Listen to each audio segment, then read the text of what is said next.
The sun was setting over Millbrook Heights as children played in the quiet streets. This was the kind of neighborhood where everyone knew their neighbors, and crime was something that happened somewhere else. White picket fences lined the sidewalks, and every lawn was perfectly cut. It was the American dream come to life. At 142 Maple Street lived the Anderson family. Their house was painted a soft blue color with white shutters that never seemed to need repair. The garden was always perfect, with roses blooming in neat rows. The mailbox was painted to match the house, and the driveway never had a single weed growing through the cracks. Robert Anderson was 58 years old and had worked at Mutual Insurance Company for over 20 years. Every morning at exactly 7:30 he would walk out his front door wearing a pressed shirt and tie. His hair was always combed the same way and his shoes were always polished. He drove a clean silver car that he washed every Saturday morning without fail. His co-workers at the insurance office described Robert as a quiet man who kept to himself. He ate lunch alone every day at his desk and rarely joined office conversations. When he did speak, it was always about work or the weather. He never talked about his family or personal life. Some people thought he was shy, while others believed he was just very private.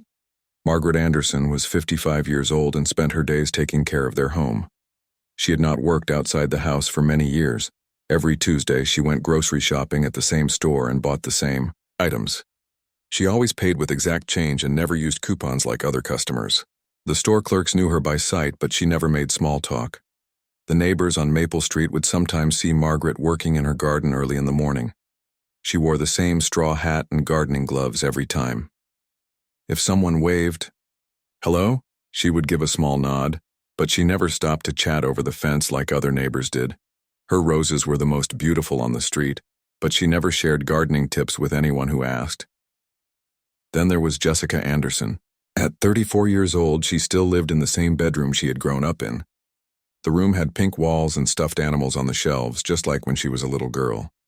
Jessica worked part-time at Page's bookstore downtown, but only 3 days a week. She had been working there for almost 10 years, but had never asked for more hours or a promotion. The bookstore manager, Linda Wilson, remembered Jessica as a reliable worker who was always on time. She was good with customers and knew where every book was located.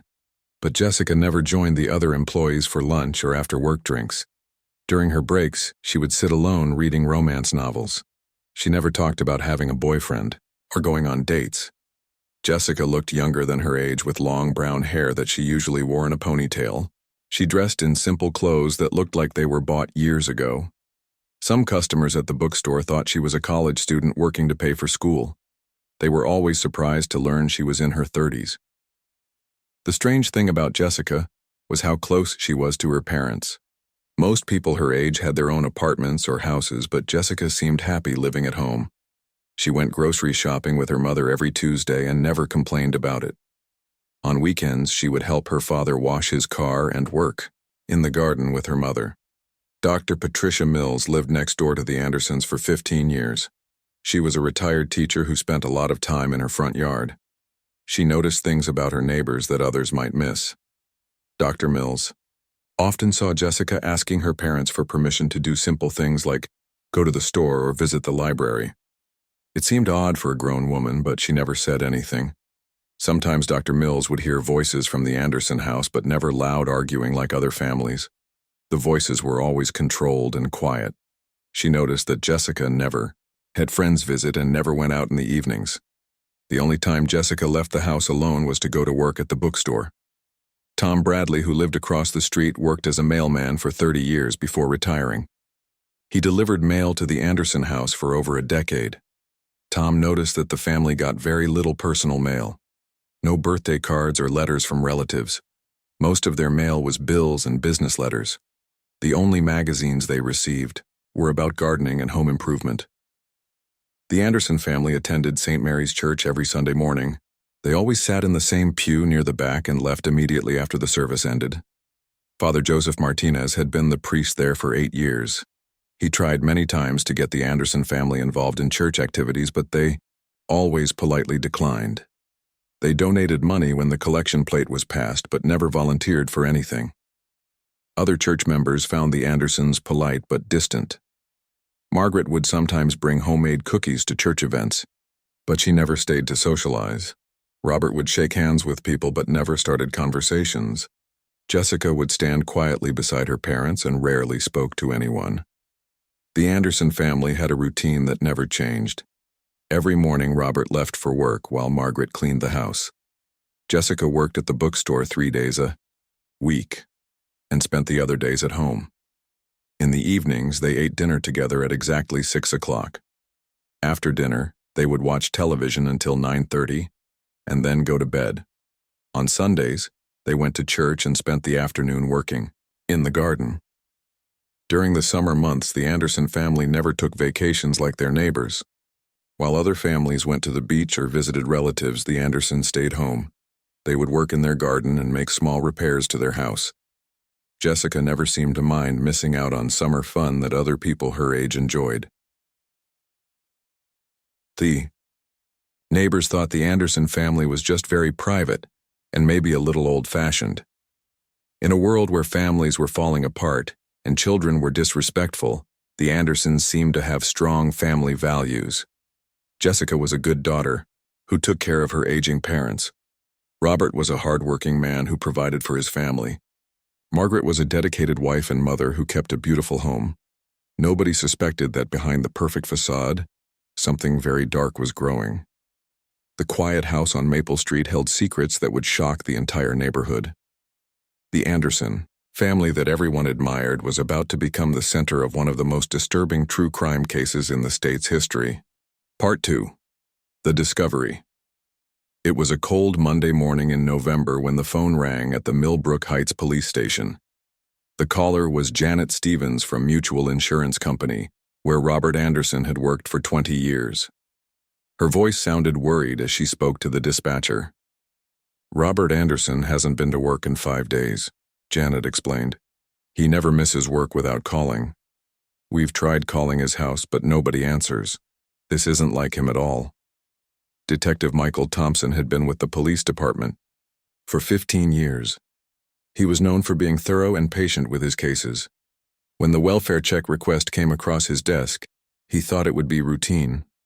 Maybe Robert was sick or had a family emergency. These calls usually ended with simple explanations.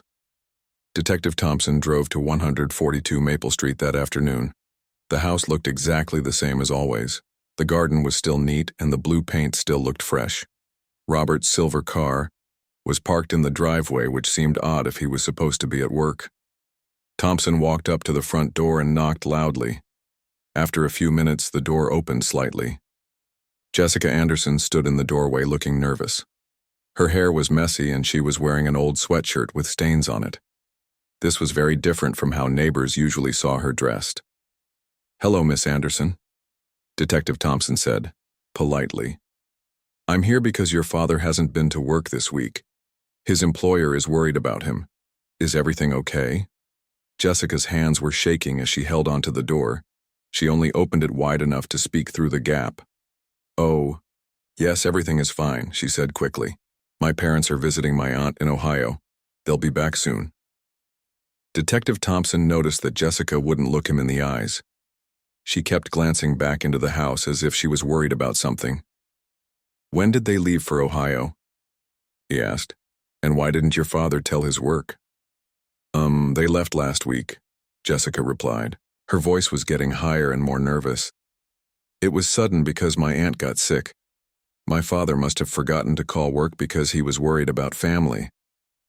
The detective asked for the aunt's contact information so he could verify that Robert and Margaret were safe. Jessica said she didn't have the phone number with her and would need to find it. She promised to call the police station later that day with the information. Detective Thompson left his business card and drove back to the station. Something about the conversation bothered him, but he couldn't put his finger on what it was. Jessica seemed genuinely nervous, but that could be normal when talking to police. He decided to wait for her phone call. The phone call never came. Detective Thompson waited 2 days before returning to the Anderson house.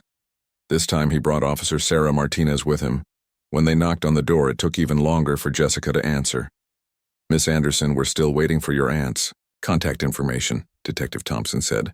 We need to verify that your parents are safe. Jessica looked even worse than before. She had dark circles under her eyes and her clothes looked like she had been wearing them for days. I'm still looking for the number, she said. My parents have it with them. Officer Martinez asked to see some recent communication from Robert and Margaret, text messages or emails that would prove they were alive and well. Jessica claimed her parents didn't use cell phones or email. She said they were old-fashioned and only called from her aunt's house phone. The officers asked more questions about the aunt. What was her name? What city in Ohio did she live in? How long were Robert and Margaret planning to stay? Jessica's answers were vague and often contradicted things she had said earlier. She claimed to not remember her aunt's last name or the exact city. Detective Thompson noticed that the house smelled strange. There was a chemical odor mixed with something else he couldn't identify. When he asked about the smell, Jessica quickly said there were sewer problems in the neighborhood. She said all the houses had been having issues with bad smells.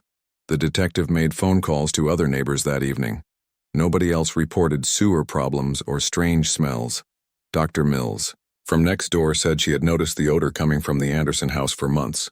She thought maybe they were using strong cleaning products or had a problem with their plumbing. 3 more days passed without any word from Jessica about her parents' location. Detective Thompson decided to dig deeper into the family's background. He discovered something that made him very suspicious.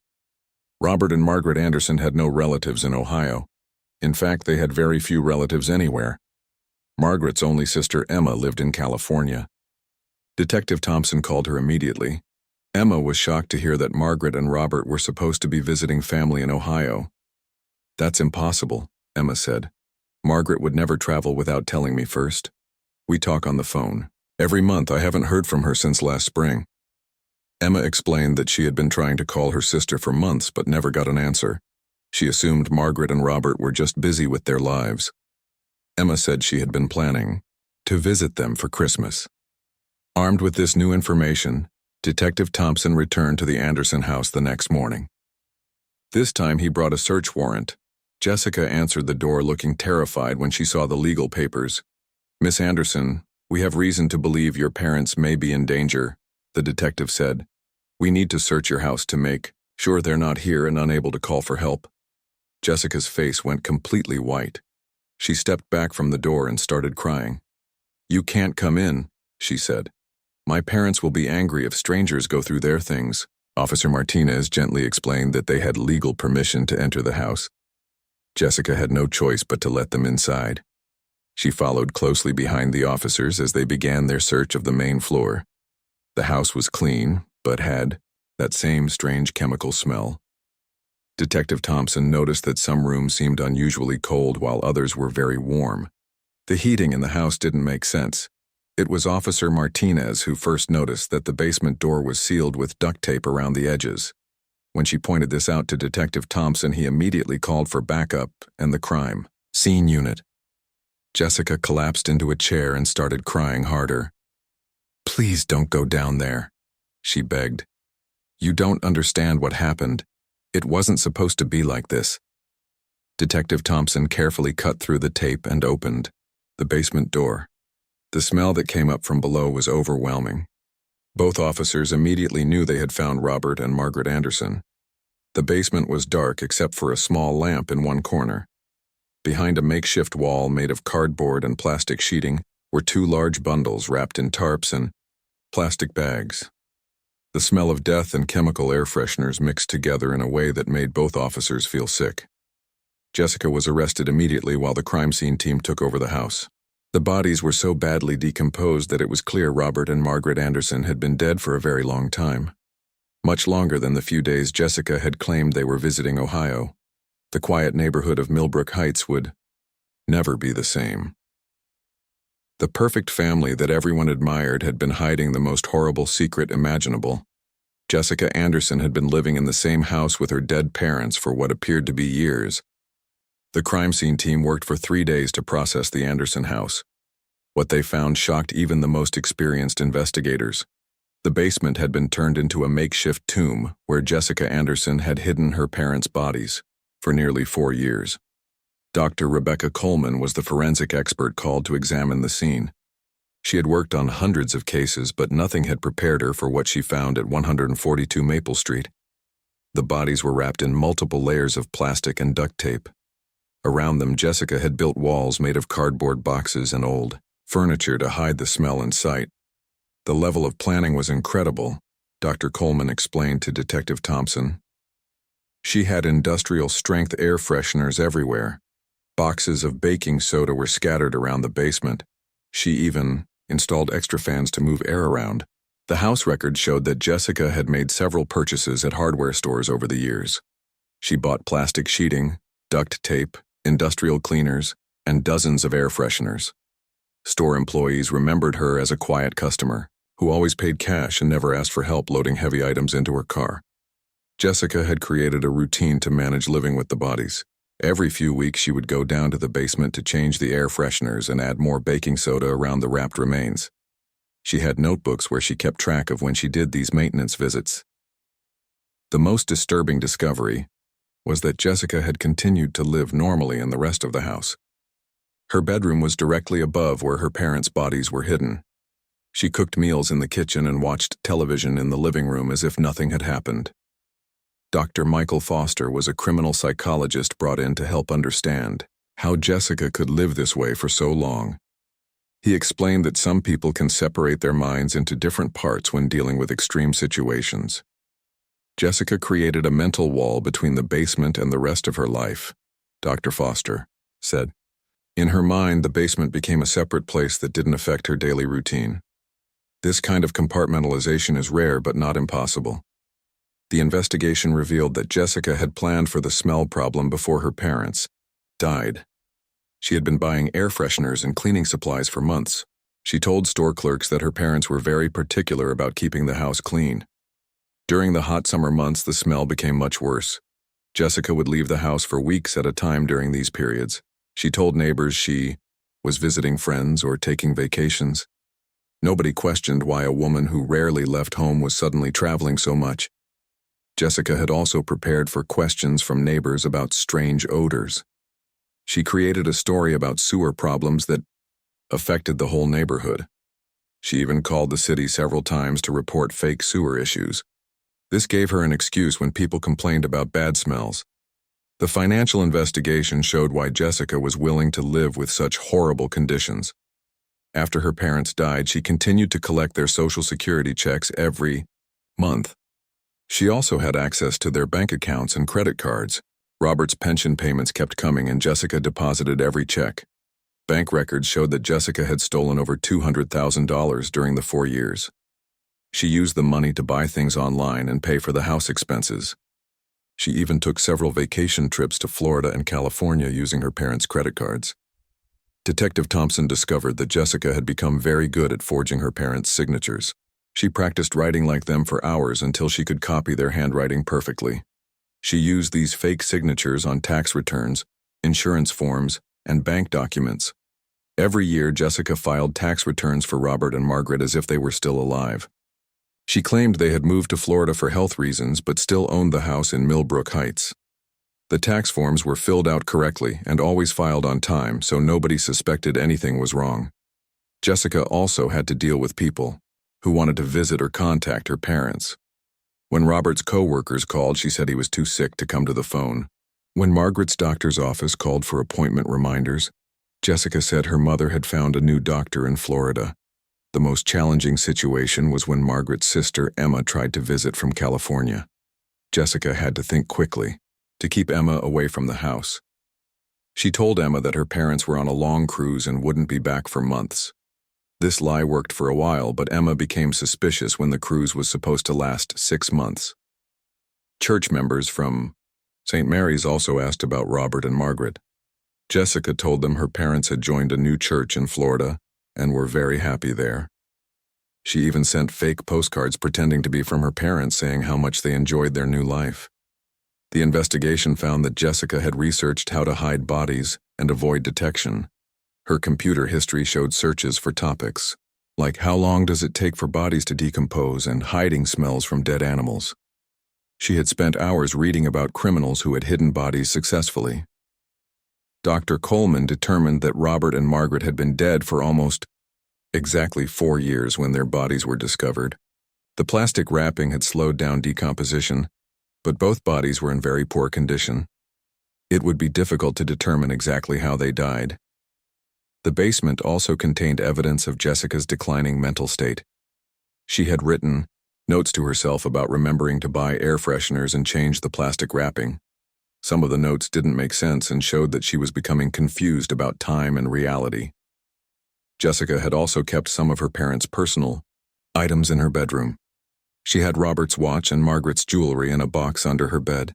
She told police later that keeping these things made her feel like her parents were still with her. The most shocking discovery was a journal that Jessica had been writing in for years. The entries showed that she talked to her dead parents as if they were still alive. She would write about conversations they had and activities they did together. The journal revealed a woman who had completely lost touch with reality. Mental health experts said that Jessica's ability to live with the bodies for so long showed severe psychological problems that had probably existed for years. The extreme dependence on her parents and inability to function independently had created a situation where she couldn't face the reality of their deaths. Jessica Anderson's carefully built world of lies began to crumble in the months before her parents' bodies were discovered. For nearly 4 years, she had managed to keep everyone away from the truth, but the pressure was becoming too much for her to handle. The first major problem came when Margaret's sister Emma decided to make a surprise visit from California. Emma had been trying to reach her sister by phone for months without success. She was worried because Margaret always returned phone calls within a day or two.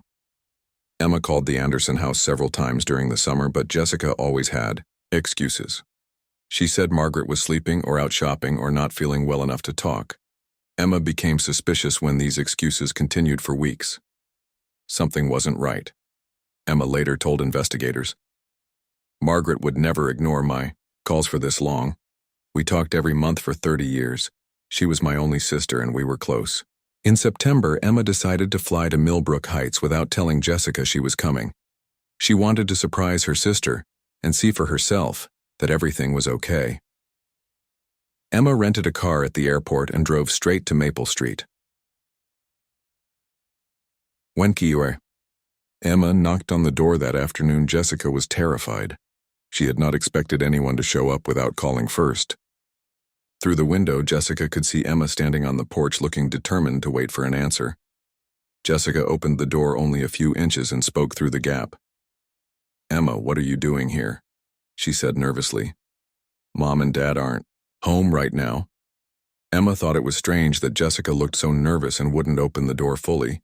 She also noticed that Jessica looked much thinner than the last time she had seen her. Her clothes were wrinkled and her hair looked like it hadn't been washed in days. Where are they? Emma asked. I've been trying to call Margaret for months. Why won't she return my phone calls? Jessica's hands were shaking as she tried to think of another lie. They're visiting friends in another state, she said. They'll be back next week. You should call before coming next time. Emma was not satisfied with this answer.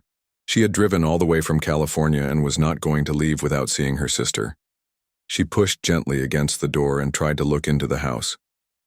Jessica, let me in, Emma said firmly. I'm tired and I want to wait for Margaret to come home. We need to talk about why she's been avoiding my calls. The conversation continued for 20 minutes with Jessica making more and more desperate excuses. She said her parents would be angry if she let someone into their house without permission. She claimed they were very private people who didn't like surprise visitors. Emma finally left, but she was not convinced by Jessica's explanations. She drove to a hotel and spent the night thinking about the strange conversation. The next morning, she returned to the Anderson house, but nobody answered the door, even though she could see lights on inside. At the same time, other people were starting to ask questions about Robert and Margaret. Dr. Patricia Mills, who lived next door, had noticed that the Andersons' mail was piling up. She often saw Jessica taking in huge stacks of mail that had been sitting in the mailbox for days. Tom Bradley, the retired mailman, was also concerned. He had been delivering mail to the Anderson house for years and knew that Robert always brought in the mail every evening. Now the mailbox stayed full for days until Jessica would finally empty it. The strange smells from the Anderson house were also getting worse. During the hot summer months, the odor became so strong that neighbors on both sides of the house complained to the city. Jessica's story about sewer problems was wearing thin because no other houses had similar smells. Mrs. Helen Davis, who lived behind the Anderson house, started keeping a diary of when the smells were strongest. She noticed that the odors came in waves and were always worse when Jessica was home. When Jessica traveled, the smells seemed to get better. At the bookstore, where Jessica worked, her behavior was becoming more and more strange. Linda Wilson, the manager, noticed that Jessica had started talking to herself while she worked. She would have conversations with people who weren't there, and sometimes laughed at things nobody else could hear. Jessica became very paranoid. Linda remembered. She thought customers were following her around the store and watching her. She started accusing other employees of going through her personal belongings. Jessica's work performance also declined dramatically. She made mistakes with simple tasks that she had been doing correctly for years. She forgot to show up for shifts, and when she did come to work, she often left early without explanation. The final straw came when Jessica had a breakdown at the bookstore in front of customers. She started crying and screaming that people were trying to hurt her family. She had to be escorted to the back office, where she continued crying for over an hour. Linda Wilson called Dr. Mills, who was listed as Jessica's emergency contact. Dr. Mills came to the bookstore and was shocked by Jessica's condition. Jessica was talking rapidly about her parents and seemed confused about where they were and when they would come home.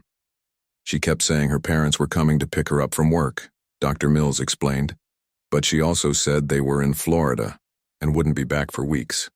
Nothing she said made sense. Dr. Mills drove Jessica home that day and tried to ask her about her parents. Jessica's answers were even more confusing than they had been with Emma. She claimed her parents were in 3 different places and would be home at different times. The neighbors on Maple Street began talking to each other about the Anderson family. Nobody had seen Robert or Margaret in months, but Jessica claimed they were fine and just traveling a lot. The story didn't add up because the Anderson family had never traveled before. Detective Thompson later learned that Jessica had been making mistakes with her parents' financial affairs. She had been signing Robert's name on documents, but the signatures were getting sloppier. Bank employees started asking questions when the handwriting looked different from previous years. Jessica also made the mistake of using her parents' credit cards for purchases that didn't match their usual spending habits. Robert had always been careful with money, but suddenly there were charges for expensive clothes and jewelry. Margaret never bought things online, but now there were dozens of internet purchases every month. The Social Security Administration sent a letter asking Robert to come in for a routine interview about his benefits. This type of request was normal for people his age, but it created a major problem for Jessica. She couldn't bring Robert for the interview, and she couldn't think of a good excuse. Jessica wrote back to Social Security claiming that Robert was too sick to travel for an interview. She said he was being treated for serious health problems and his doctor wouldn't allow him to leave the house. This lie worked for a while, but Social Security wanted medical documentation. By October, Jessica was barely holding her story together. She had stopped going to work regularly and rarely left the house except to buy groceries and air fresheners. Neighbors noticed that she looked sick and had lost a lot of weight. The pressure of maintaining so many lies for so long had destroyed Jessica's mental health. She was sleeping only a few hours each night and had started having conversations with her dead parents, as if they were still alive in the house with her. When Emma made her second phone call to the police asking for a welfare check, Jessica knew her time was running out. She had managed to fool people for almost 4 years, but the web of lies was finally falling apart around her. After Jessica Anderson was arrested, Detective Thompson began the difficult job of piecing together exactly what had happened to Robert and Margaret Anderson. The investigation would reveal a shocking story of premeditated murder driven by greed and fear of independence. Dr. Rebecca Coleman and her forensic team worked carefully to examine the badly decomposed remains. Despite the condition of the bodies, they were able to determine several important facts about how Robert and Margaret died. Both victims died from severe head trauma, Dr. Coleman explained to the investigation team. They were struck multiple, times with a heavy blunt object. The injuries were definitely fatal and would have caused death quickly. The forensic evidence showed that Margaret was killed first. Blood evidence in the kitchen indicated that she died there during what appeared to be a violent struggle. Chairs were overturned, and there were signs that Margaret had tried to defend herself before she was killed. Robert's death happened several hours later, based on the blood evidence patterns. He was killed in the living room near the front door. This suggested that he had come home from work and found something wrong. There were no signs that Robert had time to defend himself.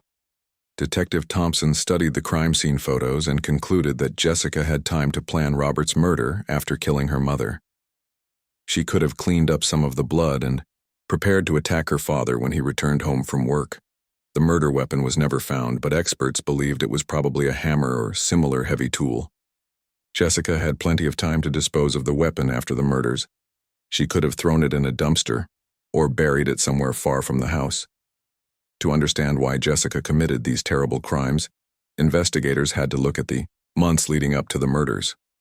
Bank records and family documents revealed that Robert and Margaret had been pressuring Jessica to become more independent.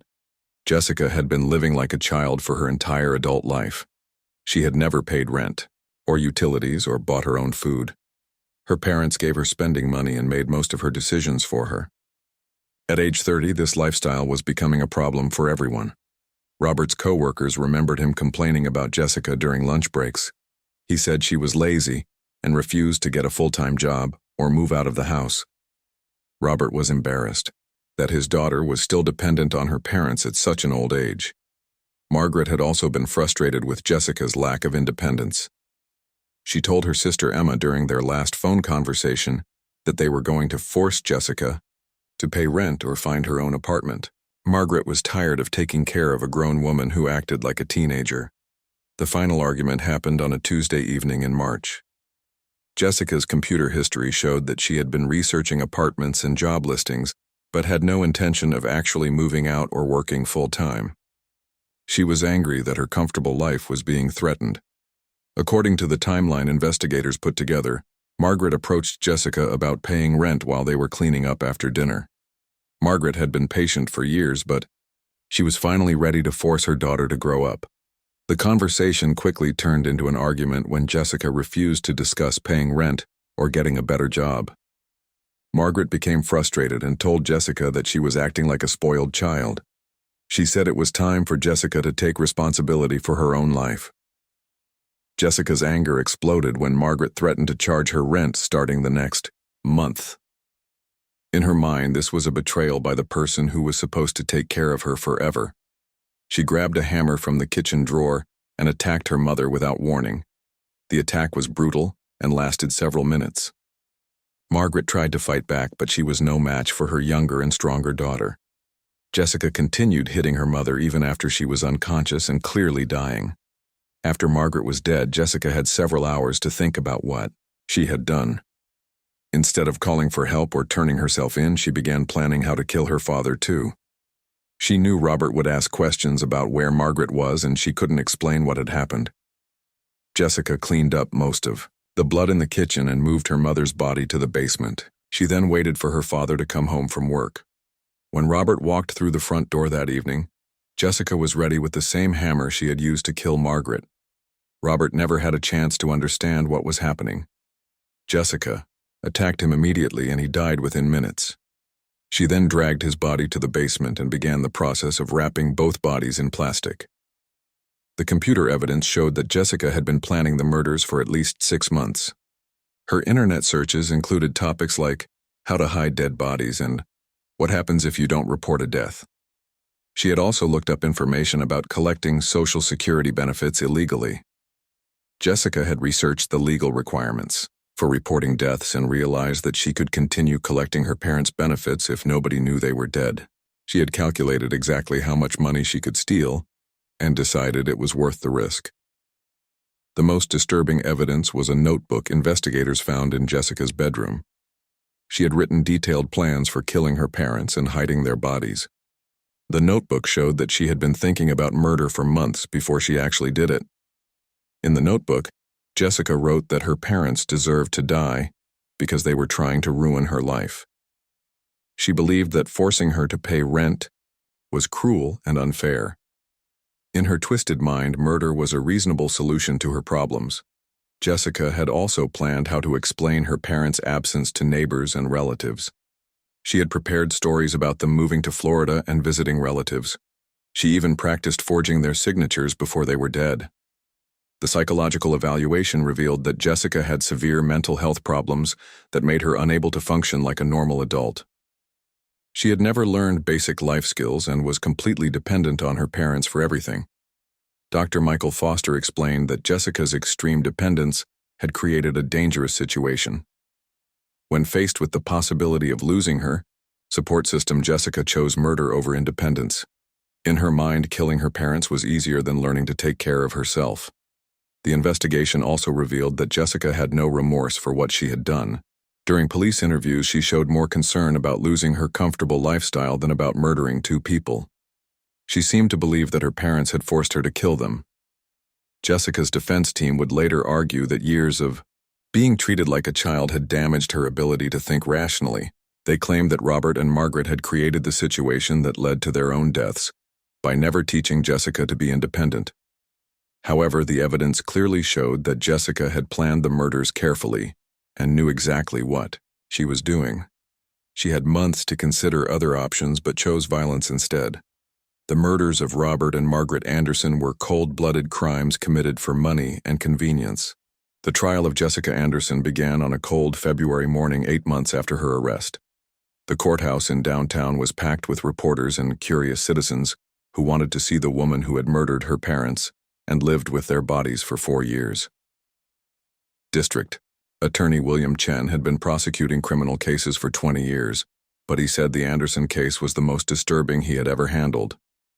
This was not a crime of passion, he told the jury during opening statements. Jessica Anderson planned these murders for months and then profited from them for years.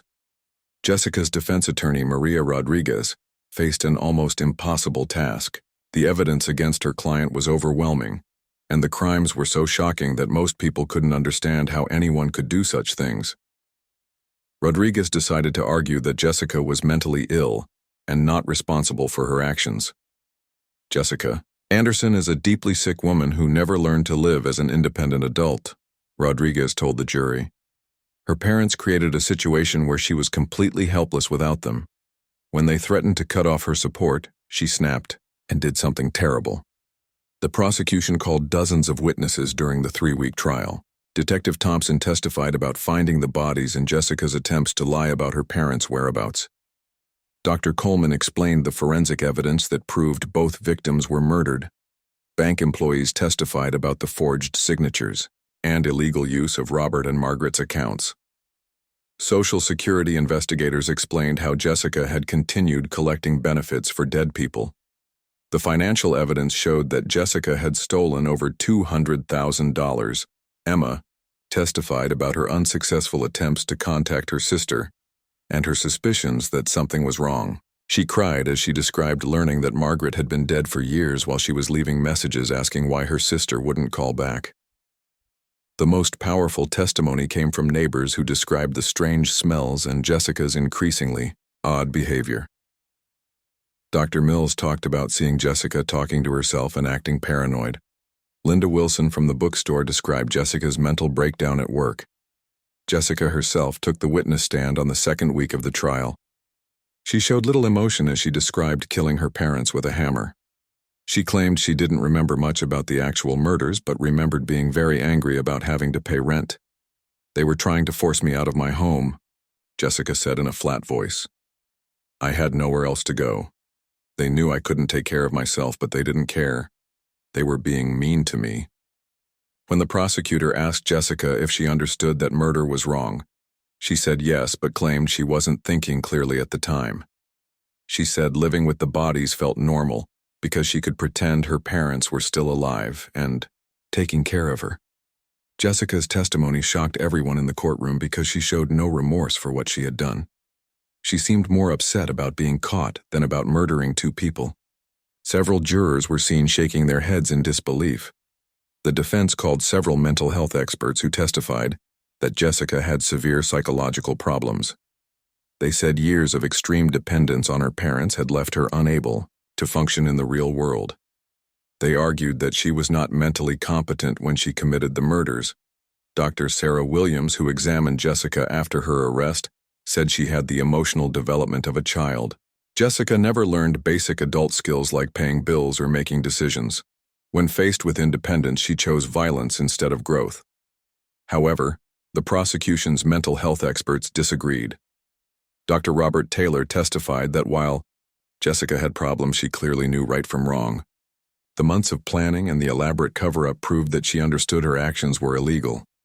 Jessica Anderson is not insane, Dr. Taylor told the jury. She is a selfish woman who chose murder over responsibility. She planned these crimes carefully and executed them without mercy. She knew exactly what she was doing. The prosecution also presented evidence of Jessica's internet searches and the notebook where she planned the murders. This evidence showed that Jessica had considered many different options before deciding to kill her parents. She was not acting on impulse but following a detailed plan. During closing arguments, District Attorney Chen reminded the jury that Jessica had 4 years to confess her crimes or show remorse. Instead, she had continued stealing money and lying to everyone who asked. About her parents. This defendant lived in the same house with her victims' rotting corpses for 4 years. Chen said. She collected their benefits. She forged their signatures. She lied to their relatives. This is not the behavior of someone who was temporarily insane. Defense attorney Rodriguez made one final plea for mercy. She argued that Jessica was a victim of her parents' failure to prepare her for adult life.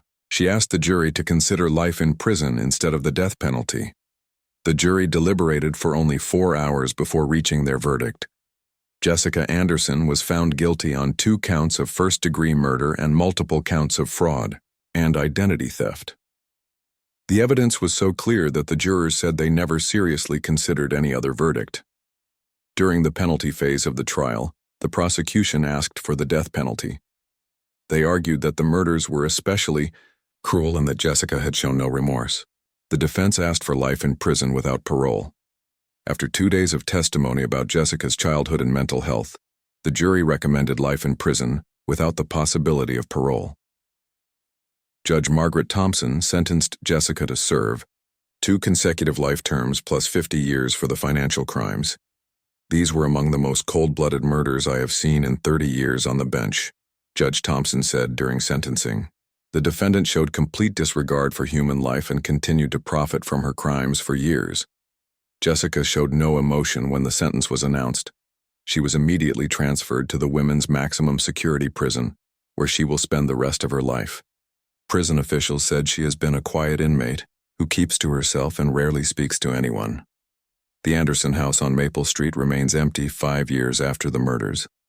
Several families have looked at buying the property, but nobody wants to live where such horrible crimes took place. The house is slowly falling apart and the once perfect garden is now overgrown with weeds. The neighbors on Maple Street still talk about the Anderson family and wonder how they missed the signs that something was terribly wrong. Dr. Mills moved to another state because she couldn't stop thinking about the smells she ignored for so long. Detective Thompson retired from the police department 2 years after solving the Anderson case. He said the investigation changed how he looks at missing persons cases and taught him to trust his instincts when something doesn't feel right. Emma still lives in California, but she struggles with guilt about not doing more to find her sister. She started a foundation that helps families report missing relatives and educates people about the warning signs of financial abuse of elderly people. The case has been studied by criminal psychologists and law enforcement agencies as an example of how extreme family dysfunction can lead to violence. It has also been used to train social workers about the dangers of adult children who never learn independence. Jessica Anderson remains in prison, where she will stay for the rest of her life. She has never expressed remorse for killing her parents, or shown any understanding of why her actions were wrong. The woman who couldn't live without her parents now lives completely alone, with only her memories of the terrible crimes she committed.